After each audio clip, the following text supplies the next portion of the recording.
Gertrude took a moment to respond, having forgotten her presence. I said that my father was Frederick the Frightening. No, after that. The cockroach warriors are coming after us? Yes, that. Why is it that they're coming after you? We're aiming to destroy Dark Lord Jane, Gertrude grinned with pride. And we succeeded in getting the first key to the Sky's control room. Here, Pancake, show her. Pancake pulled out the key. In the midst of all the ruckus of our trial and the stupidity of the candy people, Supreme Darls didn't think to take the key or our weapons. Wow! The girl scooted from the corner towards Pancake, marveling at the key. It's brilliant. So you guys are the real deal then. I heard you guys speaking of destroying Destiny when you came in, but everyone speaks, and very few act. The girl smiled. Good. Maybe, just maybe, you three will be able to succeed. Oh, by the way, I'm Pastry. But now... The girl's shoulders started shaking, and a few gumdrop tears dropped into the honey below. But now, I suppose my name is Smart. The Idiocratic Council ruled that to be part of my punishment, to be named the very thing that they hate. Pancake moved closer to Pastry, patting her on the back. It's okay. What are you in for? I'm not in for a crime, I'll tell you that much, Pastry sighed. I'm imprisoned for a supposed horror. I strove to protect the Easter eggs. Wait, from what? Pancake said. You haven't heard? Well, there's been a decline in the candy people's population, a bit due to the death of the Easter Bunny. No more Easter eggs, so no more people hatched. But it's more than that. In the Idiocratic Council's rise to power, Supreme Darls realized he could control the people if he controlled their stomachs. And he found the way to do it. Pastry sobbed. As you know, the Easter Bunny gives birth to bunnies and Easter eggs. Well, there are two types of Easter eggs. Those that are hidden throughout the world for kids to find and eat the candy inside. But also special eggs, of a different sort, that develop into candy people. And those eggs are brought to the daycare here. Pastry showed our heroes a badge, showing her nurse status at the daycare. But before those eggs hatch, a delectable chocolate chip is in them.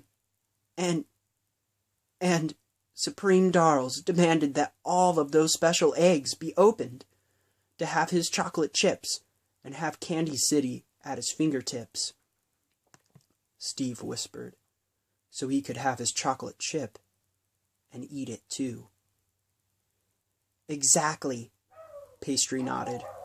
And I alone stood up for those Easter eggs. So here I am, a criminal. I just didn't want those candy people and the eggs to die.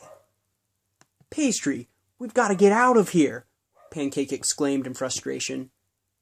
I know. I've tried. Pastry hung her head low. Supreme Darls forgets how stupid the people are.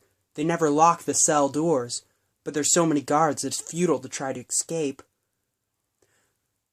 They got the newest Easter egg. Those Easter egg cracking, dumb law-making, taffy robe-wearing, chocolate chip-eating, smug slug pigeons, Pancake said, fuming Cinnamon. Gertrude jumped up, twirling his sword. What if they have yet to open the egg? I can save it. But we have to hurry. There's no way we'll make it in time, Pancake growled in frustration, and there's only 3 of us. 4, excuse me, Steve chimed. Pancake rolled her eyes. Fine, there are 4 of us. Well, there may actually be a way, Pastry exclaimed, standing.